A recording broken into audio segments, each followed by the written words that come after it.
వేసవి కాలం వస్తుందంటే చాలు అందరికీ మామిడి పళ్ళు గుర్తొస్తాయి. అయితే మామిడి తోటల నుండి అధిక దిగుబడులు పొందాలంటే పూత కాత దశలో తీసుకునే యాజమాన్యంపైనే ఆధారపడి ఉంటుంది. గత 2 ఏళ్లుగా వాతావరణ పరిస్థితుల కారణంగా మామిడి రైతులు నష్టాలనే చవిచూశారు.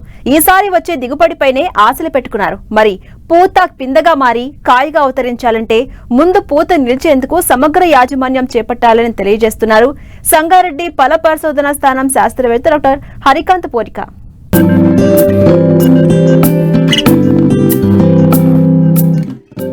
మామిడి పూత సాధారణంగా డిసెంబర్, జనవరి నెలల్లో మొదలై ఫిబ్రవరి వరకు పూస్తుంది. ప్రస్తుతం చాలా ప్రాంతాల్లో మామిడి తోటల్లో పూత ప్రారంభమైంది. మరికొన్ని తోటల్లో ఇంకా పూత ప్రారంభం కావాల్సి ఉంది. ముఖ్యంగా తోటల్లో 8 నెలల పాటు చేపట్టే యాజమాన్య పద్ధతులు ఒకెత్తైతే పూత సమయంలో పాటించే యాజమాన్యం మరో ఎత్తు. మామిడిలో పూతంతా ఒక్కసారే రాదు. దీంతో నెల మొత్తం పూత కాలంగా ఉంటుంది. ఈ దశలో తోటల్లో పురుగులు, తెగుళ్లు ఆశించకుండా రైతులు ప్రత్యేకమైన జాగ్రత్తలు తీసుకోవాలి.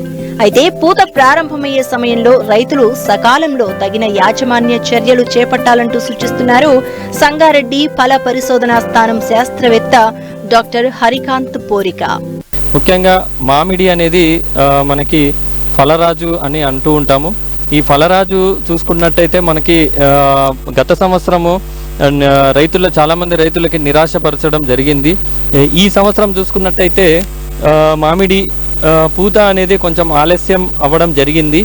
అందులో ముఖ్యంగా మనకి వాతావరణం అనేది మార్పులు రావడం, అదేవిధంగా వర్షాభావం అనేది ఎక్కువగా మనకి అక్టోబర్, నవంబర్ మాసాల్లో కూడా వర్షాభావం రావడము, మట్టిలో తేమ ఉండడము, ఈ తేమ కారణంగా మనకి మామిడి బెట్ట పరిస్థితుల్లో లేకపోవడము, ఇవన్నీ మామిడి పూత ఆలస్యంగా రావడానికి కారణమయ్యాయి.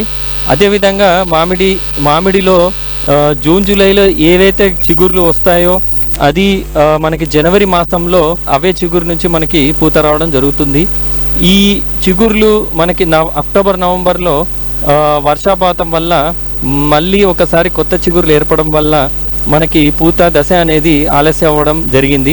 అదేవిధంగా పూత శాతాన్ని పెంచడానికి ప్రతి మామిడి తోటలో ఎండు పుల్లలు మరియు అదేవిధంగా చీడపీడలు, అదేవిధంగా మనకి తోటల్లో కలుపు మొక్కలు ఎక్కువగా ఉండడం చూస్తూ ఉంటాము. ఈ కలుపు మొక్కలు నివారణ మరియు ఎండు పుల్లలు అనేది ఎప్పటికప్పుడు తీసినట్టయితే అదే దున్నడం వల్ల కూడా ఏవైతే మనకు కలుపు మొక్కలు నివారించడం అవుతుందో అవి నివారించినట్టయితే మనము చాలా వరకు సస్యరక్షణలు మనము కాపాడుకోవడానికి దోహదపడుతుంది.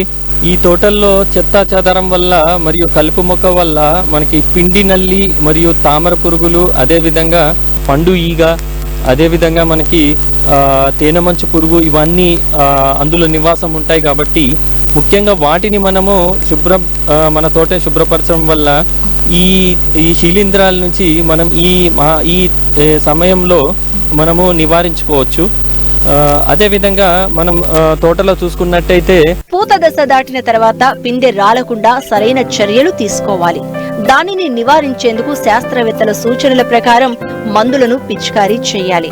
అలాగే సకాలంలో నీటి తడులు అందిస్తే కాయ ఎదుగుదలకు దోహదపడుతుంది. మనం చూసినట్టయితే పూత దశ నుండి పిందె దశకు ఏర్పడుతుంది.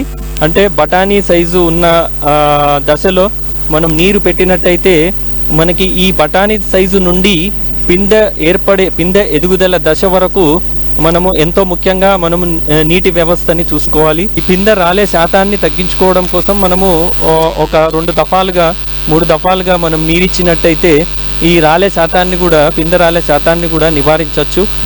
అదేవిధంగా పిందె నుండి మరియు కాయ ఎదుగుదల దశలు కూడా ఈ నీటి వ్యవస్థ వల్ల మనకి కాయ నాణ్యత మరియు కాయ సైజు కూడా పెరిగే అవకాశాలు ఎక్కువగా ఉన్నాయి. ప్లానోఫిక్స్ అనే మార్కెట్లో లభ్యమవుతుంది. ఇది మనము 3 గ్రాములు ఒక 15 లీటర్ నీటికి కలుపుకొని ఒకసారి పిచికారీ చేసినట్టయితే మనము పిందె రాలే శాతాన్ని కూడా మనము నివారించవచ్చు. అందులో చూసుకున్నట్టయితే సూక్ష్మ పోషకాల్లో ముఖ్యంగా మనకు జింక్ మరియు బొరాన్ ఎక్కువగా ఉపయోగపడుతుంది. మన 2 తెలుగు రాష్ట్రాల్లో ఎక్కువగా నేలలు జింక్ లోపంలో ఉండడం చూస్తూ ఉంటాము. సో దీనివల్ల ఆకులు కూడా చిన్నగా ఉండడము, మరియు ఎదుగుదల అనేది కాయ అనేది ఎదుగుదల కూడా కొంచెం తక్కువగా ఉండడము జరుగుతుంది. సూక్ష్మ పోషకాలలో మనకి మన భారతీయ Indian Institute of Horticulture Research Bengaluru వారు ఈ సూక్ష్మ పోషకాలు ఒకదానికొకటి కాకుండా మొత్తం మిశ్రమంలో తయారు చేయడం జరిగింది. ఈ మిశ్రమాలలో మనకి జింక్, బొరాను, మెగ్నీషియము, అదేవిధంగా మనకు ఐరన్ కలిసి ఉండడము ఈ చెట్టుకి, ఈ కాయ దశకి ఎంతగానో దోహదపడుతుంది. అందులో మనకి మ్యాంగో స్పెషల్ అని ఒక సూక్ష్మ పోషకాలు లభ్యమవుతున్నాయి. ఇది మనము 5 గ్రాములు 1 లీటర్ నీటిలో కలుపుకొని పిచికారీ చేసినట్టయితే మనకి పిందె ఏర్పడే సమయంలో, బఠానీ సైజు నుండి పిందె ఏర్పడే సమయంలో ఒకసారి ఇచ్చినట్టయితే మనకి సూక్ష్మ పోషకాల నుంచి కూడా మనము అధిగమించవచ్చు. మామిడి పూత దశలో శాస్త్రవేత్తల సూచనలు పాటించి సరైన నీటి యాజమాన్యం, సస్యరక్షణ చర్యలు చేపడితే మంచి దిగుబడులను తీయవచ్చు. ఇక గత ఏడాదితో పోలిస్తే ఈసారి మామిడి పళ్ల ధరలు కొంత మేరకు పెరిగే అవకాశం కనిపిస్తోందని మార్కెట్ వర్గాలు అంచనా వేస్తున్నాయి.